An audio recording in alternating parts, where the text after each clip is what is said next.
누가복음 18장 1절에서 8절 말씀을 중심으로 약자의 역전, 이런 제목으로 함께 말씀을 나누고자 합니다. 약자가 역전한다는 것은 굉장히 통쾌한 일이에요.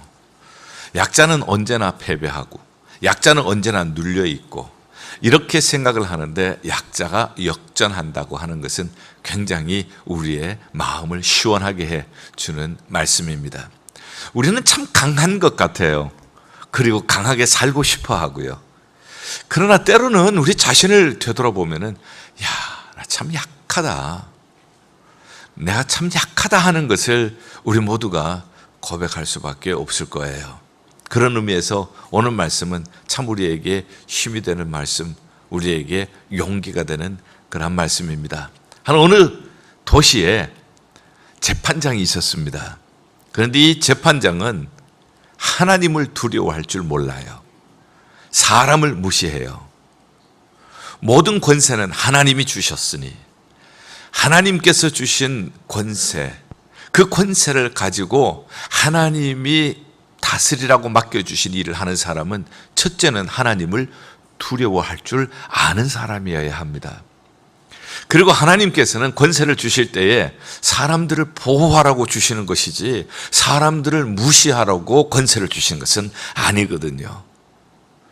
그런데 이 재판장은 그에게 권세를 주신 하나님도 두려워하지 아니하고 사람들을 보호하라고 세워주셨는데 사람들을 보호하기는커녕 무시하는 거예요. 여러분들 혹시 한번 무시당해 보신 적이 있나요? 기분이 좋아요? 되게 기분이 나빠요? 무시당하면 되게 재수 없잖아요. 그렇죠? 굉장히 기분 나쁘잖아요. 그렇죠? 이 재판장이 그런 사람이에요. 사람을 사람 취급도 하지 않고 굉장히 무시하는 이런 사람, 정말 밥맛 없는 사람. 그 도시에 누가 있었는가 하면은 한 과부가 있었습니다. 과부는 누굴까요? 남편이 없는 사람이죠. 위험을 당하게 될 때 보호해 줄 사람이 없다는 뜻입니다. 사회적으로 보면은 약자이죠. 사회적으로 보면 재판장이 강자라면 과부는 약자일 수밖에 없습니다. 그런데 오늘 이야기를 쭉 보니까 이 재판장이 과부의 소원을 들어줬다는 거예요. 도대체 이 과부에는 무엇이 있었길래, 세상적으로 보면 아무것도 그에게 내세울 것이 없는데 그 불의한 재판장, 하나님도 무시하고 하나님도 두려워하지 않고 사람은 무시하는 이러한 사람이 엄격하게 얘기하면 이 과부한테 진 거잖아요. 어떻게 이런 일이 있을 수가 있느냐? 도대체 이 여인에게는 무엇이 있었습니까? 이 여인에게 있었던 것은 끈질긴 강청함에 있었습니다. 계속해서 가서 찾아가는 거예요. 문을 두드리는 거예요. 내 원한 풀어주세요. 나 억울해서 못 견디겠어요. 내 원한 좀 풀어주세요. 원한 풀어달라고. 처음에는 무시했죠. 4절에 보니까 얼마 동안은 듣지 아니하다가, 나 지금 바쁜데 좀 높은 사람들 만나기도 지금 시간이 없는데 저 여인이 와서 이렇게 요청을 하니까 못 들은 척한 겁니다. 얼마 동안은 듣지 아니하다가 가만히 생각을 해보니까 이 사람은 그냥 뒀다가는 내가 온전치 못하겠다 하는 그러한 두려움이 생기는 거예요. 끈질기게 찾아오거든요. 한두 번 말해서 말 들을 사람 같지도 아니하고 안 들어주다가는 내가 번거로울 것이다. 내가 비록 하나님을 두려워하지 않고 사람을 무시하지만은 이 과부가 나를 번거롭게 하니, 이 번거롭게 한다는 말이 참 재미있는 말이에요. 이 원어에서는 이 번거롭게 하는 말이 눈두덩이가 얻어 터져서 시퍼렇게 된다 하는 그런 뜻이 있어요. 이 여인이 가서 재판장을 두들겨 패겠어요? 그렇지는 못하죠. 그렇지만은 느낌이 이대로 뒀다가는 오고 또 오고 오고 또 오고 하는데 내가 빨리 들어주지 않으면 나중에 내 눈두덩이가 시퍼렇게 될 정도로 내가 얻어 터질 정도의 느낌, 그러한 충격을 내가 받겠다, 이런 생각이 그의 마음속에 밀려오게 된 것이죠. 그래서 그 원한을 풀어주리라. 그렇지 않으면 늘 와서 나를 괴롭게 하리라. 이 여인에게 있어서 장점은 괴롭게 하는 장점. 여러분, 괴롭게 하는 것도요, 좋은 방향이 있고 나쁜 방향이 있습니다. 좋은 방향으로 괴롭게 하는 거예요. 유대인들은 하나님 괴롭게 하지 마, 하나님 괴롭게 하지 말고 하나님께 그저 아침, 점심, 저녁 딱딱 시간 정해서 하루에 3번만 그렇게 기도해, 이렇게 한 거예요. 그런데 예수님은 이 말씀을 비유로 하시면서 유대인들이 지금까지 가지고 있었던 통상적인 관념을 뒤엎어 버리는 거예요.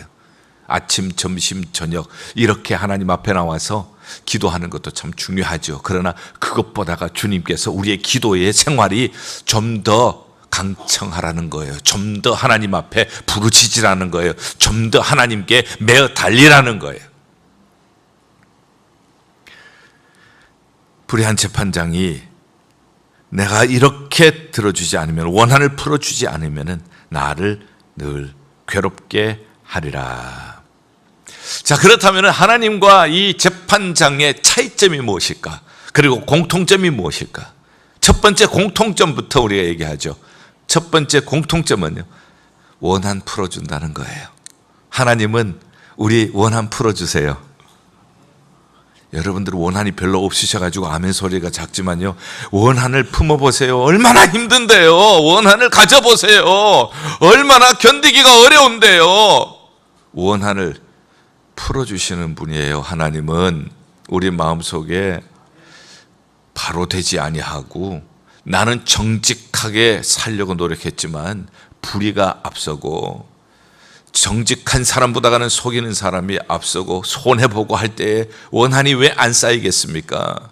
하나님은 원한을 풀어주시는 하나님이세요. 그리고 하나님께서는 계속해서 강청해서 부르짖는 사람, 그 사람 전심으로 나를 찾고 찾으면 만나리라. 예레미야 29장 12절로 13절. 너희는 내게 부르짖으며 와서 내게 기도하면 내가 너희를 들을 것이요, 너희가 전심으로 온 마음을 다하여 전심으로 나를 찾으면 나를 만나리라. 하나님도요, 전심을 다해서 찾고 찾는 사람, 두드리고 찾고 구하는 사람, 하나님께서 구하는 자는 얻게 하실 것이요, 찾는 자는 찾게 하실 것이요, 문을 두드리는 자에게 활짝 열리게 하실 줄 믿습니다. 공통점이 있습니다. 불의한 재판장도 계속해서 문을 두드리니까, 계속해서 구하고 찾으니까 원한을 풀어줬어요. 하나님도 전심으로 하나님을 찾는 사람, 하나님께서 만나 주실 것입니다. 차이점은 무엇입니까? 재판장은 하나님을 두려워하지 않고 사람을 무시했습니다. 하나님은요, 선하신 하나님이십니다. 하나님은 공의로우신 하나님이십니다. 하나님은 사랑의 하나님이십니다. 하나님이 세상을 이처럼 사랑하사 독생자를 주시기까지 사랑의 하나님이십니다. 요한복음 8장 32절에는 아들을 주시는 이가 아들과 함께 너희 구하는 모든 것을 주시지 않겠느냐. 생각을 해보세요. 아들도 주셨는데 뭘 못 주시겠어요? 독생자를 우리에게 주셨는데 무엇을 못 주셔서 하나님께서 아끼시겠어요? 하나님께서 남겨놓으시겠어요? 독생자를 주신 하나님께서 전심으로 그를 찾는 자 만나 주시고 좋은 것으로 주실 줄 믿습니다.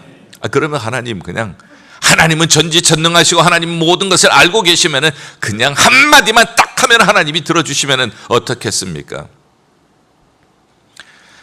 우리가 예수 그리스도를 믿으면 하나님의 자녀가 됩니다. 그렇죠? 하나님이 우리의 아버지가 되십니다. 그래서 우리는 하나님을 아바 아버지, 아빠 아버지라고 부릅니다. 아버지와 자녀의 관계를 한번 생각을 해보십시오. 여러분들의 가정에 자녀가 있는데 두 자녀가 있다고 해요. 한 자녀는 그냥 말을 안 해요. 우리 아버지는 나를 낳으시고 나의 처음과 끝을 아시는 아버지께서는 모든 것을 알아서 해 주시리라 믿습니다. 나는 입을 다물고 있겠습니다. 이 아들이 좋아요?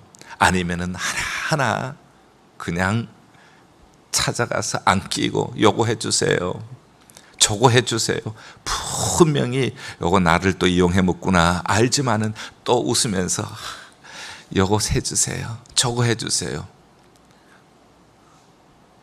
여러분들은 어떠세요? 어떤 아들이 좋겠어요? 관계입니다. 잘못해도요, 와가지고 안 껴서 잘못했어요, 다시는 안 그럴게요. 그리고 나가서 또 잘못해. 그리고 또 야단치면 와서 또 안 껴요. 아유, 잘못했어요, 용서해 주세요. 그래도 그게 이쁜 거예요. 하나님이 다 아시는데 하나님께서 그냥 말씀하지 않으셔도 나를 지으시고 내 속을 다 아시는 하나님께서 알아서 해주시면 얼마나 좋겠습니까? 이게 아니라는 겁니다. 하나님께서는 하나님과 우리가 아버지와 자녀로서의 관계를 누리고 행복한 관계 속에서 하나님이 주시는 것을 누리게 하고 싶으신 겁니다. 전심으로 찾고 찾으면 만나리라. 자, 차이점과 공통점을 발견했습니다. 공통점은 원한을 풀어주신다는 것, 전심으로 부르짖으면 우리의 원한을 풀어주신다는 것. 차이점은 재판장은 하나님을 두려워하지 아니하고 사람을 무시했지만은 하나님은 공의로우신 하나님, 하나님은 우리를 사랑하시는 하나님, 우리를 위하여 독생자까지 주시는 하나님, 구하라고 찾으라고 문을 두드리라고 거듭거듭 말씀하셔요. 그래서 구하는 자가 찾게 하시고 찾는 자가 찾게 하시고 문을 두드리는 자에게 열게 하시는 좋으신 하나님. 자, 그 다음에 우리에게 참 중요한 말씀이 있습니다. 7절에 하물며, 중요한 단어예요. 하물며. 불의한 재판장도 밤낮으로 부르짖는 과부의 소원을 들어주었는데, 그런데 우리 좋으신 하나님께서, 사랑의 하나님께서, 공의로우신 하나님께서 하물며 밤낮으로 부르짖는 사랑하는 자녀들, 밤낮 부르짖는 택하신 자들의 원한을 풀어주시지 아니하시겠느냐? 그들에게 오래 참으시겠느냐? 우리가 부르짖으면 하나님께서 움직이십니다. 제가 자주 말씀드리죠. 우리가 기도에 손을 모으시면은 하나님께서는 하나님의 손을 펴주세요. 그렇다고 해서 뭐 기도가 하나님을 움직이는 도구가 되거나 그렇지 않습니다. 우리가 기도하면 하나님께서 들어주시는 것이죠. 하나님의 손을 펴주시는 것이죠. 우리가 기도의 손을 모으면 하나님은 능력의 손을 펴주시고, 하나님은 치유의 손을 펴주시고, 하나님께서는 기적의 손을 펴주시고, 하나님은 인도의 손을 펴주시고, 하나님은 보호의 손을 펴주시고, 하나님께서는 언약을 성취하는 손을 펴주실 줄 믿습니다. 자, 하물며 강조하는 거예요. 하물며 하나님께서 밤낮 부르짖는 택하신 자녀. 자, 문제는 택함을 받은 자녀라고 했으니까 아무나의 소원을 풀어주시는 것이 아니네요. 밤낮 부르짖는 택하신 자녀의 원한이라고 했죠. 자, 그렇다면 여러분 묻습니다. 여러분들은 택함을 받았습니까? 택함을 받지 못하셨습니까? 여러분들은 택함을 받으셨나요? 그러면 이 말씀이 해당하는 거예요. 여러분들이 택함을 받으신 줄 모르면은 이 말씀은 여러분들이 들을 필요가 없습니다. 여러분들에게 상관이 없는 말씀이니까. 그렇지 않습니까? 그러면 택함을 받은지 안 받은지 어떻게 합니까? 요한복음 1장 12절, 우리 다른 걸로 얘기할 필요 없어요. 하나님의 생각은 하나님이 아세요. 하나님의 생각은 하나님의 말씀에서 찾으면 되는 거예요. 영접하는 자, 요한복음 1장 12절, 그 이름을 믿는 자에게는 하나님의 자녀가 되는 권세를 주셨으니, 하나님의 자녀가 되는 권세, 하나님의 자녀로 택함을 받은 사람은 누구라고요? 영접하는 사람. 영접하는 것이 뭔가? 영접하는 사람, 곧 그 이름을 믿는 자. 영접하는 것은 믿는 것인데 그 이름은 누구의 이름? 예수 그리스도의 이름을 믿는 자는 하나님의 자녀가 되는 권세를 입으셨고 하나님께 택함을 받은 자인 줄 믿습니다. 그렇다면 여러분들은 예수님을 믿습니까? 그렇다면 여러분들은 택하심을 받은 사람입니다. 우리는 항상 성경 속에서 해답을 찾아야 합니다. 성경 속에서 하나님의 뜻을 이해를 해야 합니다. 여러분들은 그러면 택하신 분들입니다. 예수님을 믿고 하나님의 자녀로 택하심을 받은 사람들입니다. 하나님께서는 말씀하십니다. 밤낮 부르짖는 택하신 자들의 밤낮으로 부르짖는 여러분들의 원한을 풀어주시지 아니하시겠느냐? 풀어주시겠다고 약속하셨습니다. 오래 참으시겠느냐? 오래 참지 않으신다고 말씀해 주셨습니다. 우리는 한 가지 우리에게 가장 확실한 보장이 있다면 하나님은 천지를 창조하셨습니다. 그 하나님은 우리를 만드셨습니다. 그 하나님은 우리가 죄악 가운데 있을 때 우리를 건져주셨습니다. 독생자를 보내셔서 우리를 구속해 주셨습니다. 그 하나님은 그를 믿는 자를 택하시고 아버지라고 부를 수 있게 특권을 주셨습니다. 그렇기 때문에 그 하나님 앞에 부르짖는 자의 소원 하나님은 들어주실 줄 믿습니다. 이게 우리의 보장이죠. 이것이 없으면은 불확실한 세상에서 우리가 어떻게 살아갈 수가 있겠어요. 근데 오늘 이 말씀에서 가장 중요한 낱말을 한번 찾아보세요. 정말 중요한 낱말이 뭔지. 자, 항상 기도하고 낙심하지 말라고 했으니 기도가 가장 중요한 낱말일까? 그 다음에 보니까 원한을 풀어준다고 했는데 참 이 원한을 풀어준다는 것은 정말 중요한 일이잖아요. 원한이라고 하는 단어가 가장 중요한 단어일까? 그 다음에 하물며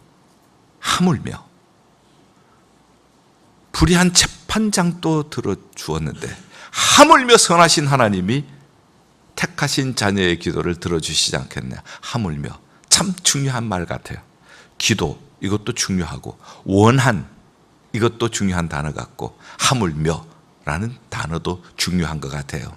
그런데 주님은 이 말씀을 하시면서 중요한 단어를 주님 마음속에 있는 단어를 숨겨 놓으십니다. 그리고 그 단어를 맨 마지막에 오픈해 주고 계세요. 8절 내가 너희에게 이르노니 속히 그 원한을 풀어주시리라. 여기까지는 지금까지 이야기와 일맥상통한 이야기예요. 근데 갑자기 이야기가 완전히 다른 이야기처럼 들리는 말씀을 합니다. 그러나 인자가 올 때 세상에서 믿음을 보겠느냐. 지금까지는 강청하라는 것이었어요. 강청하라는 얘기를 쭉 하시다가 맨 마지막에 믿음을 보겠느냐 이 말씀을 하시는 거예요. 주님께서는 가장 중요한 말씀을 숨겨 놓으셨다가 맨 마지막에 그것을 드러내시는 이유가 무엇일까? 지난주에 인자에 대해서 말씀을 드렸어요. 여러분들에게 인자를 설명을 할 때에 인자 하면 여러분들이 한마디로 누구라고 생각하면 됩니까? 예수님인데 예수님의 어떤 성품? 메시아적인 성품. 그래서 예수님이 십자가 지신다는 것, 예수님이 부활하신다는 것, 예수님께서 다시 승천하시고 재림하신다는 것, 이 얘기를 할 때마다 인자라는 말을 써요. 여러분들 여기 또 보세요. 인자가 올 때가 무엇입니까? 재림하실 때라는 뜻이죠. 그래서 인자는 메시아라고 하는 뜻이에요. 우리의 구원자 메시아라고 하는 뜻이에요. 인자가 올 때 이것은 세상의 종말입니다. 예수님이 다시 오실 때입니다. 그때 세상에서 믿음을 보겠느냐. 세상의 종말에는 믿음이 없다는 뜻입니다. 우리가 이 세상을 보면서 뭐라고 얘기를 합니까? 이 세상은 정말 말세라고 얘기를 하지 않습니까? 왜 그렇게 얘기를 하죠? 세상이 너무 악해지는 것을 볼 때 말세야 말세.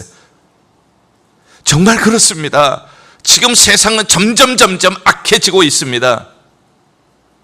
여러분들이 어린 시절에 악을 행하고 악을 생각했던 것과 지금 악한 모습을 볼 때에 그 질, 그리고 그 크기, 그 양, 비교할 수 없도록 악해지고 있다는 것을 느끼지 않습니까?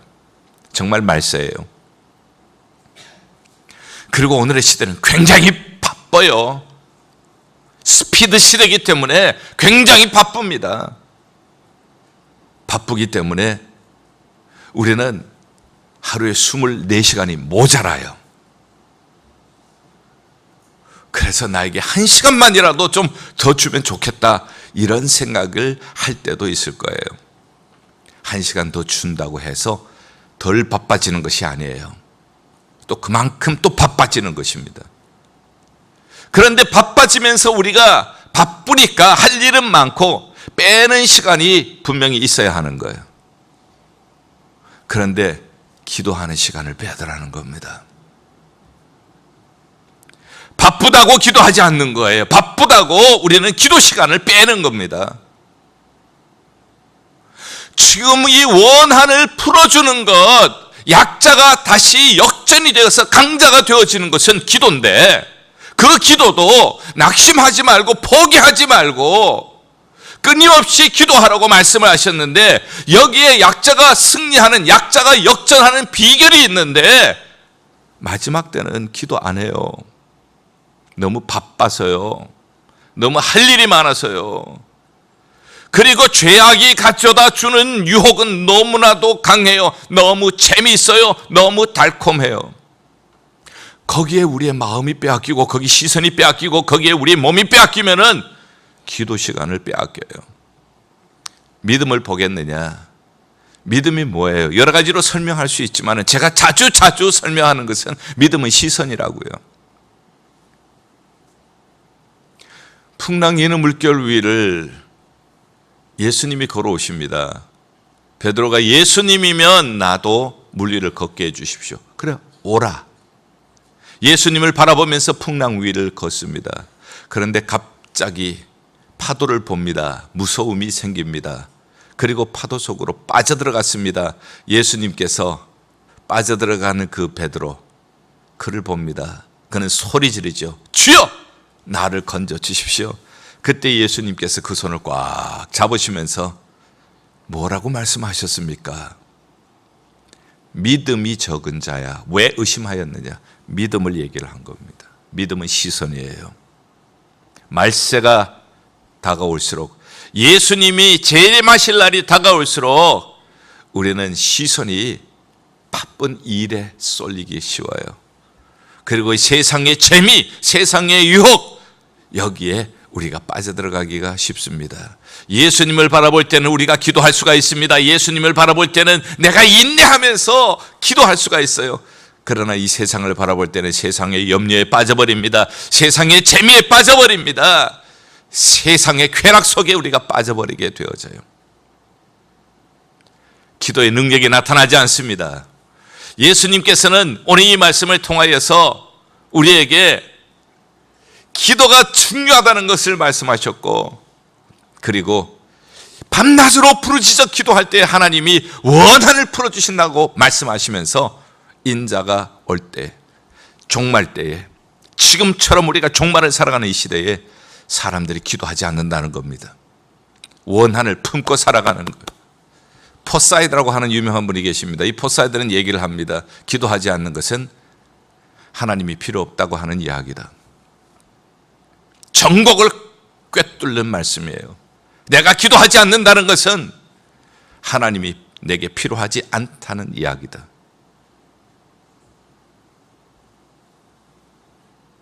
사랑하는 여러분, 저는 이 말씀을 준비하면서 제 마음속에 기도가 있었습니다.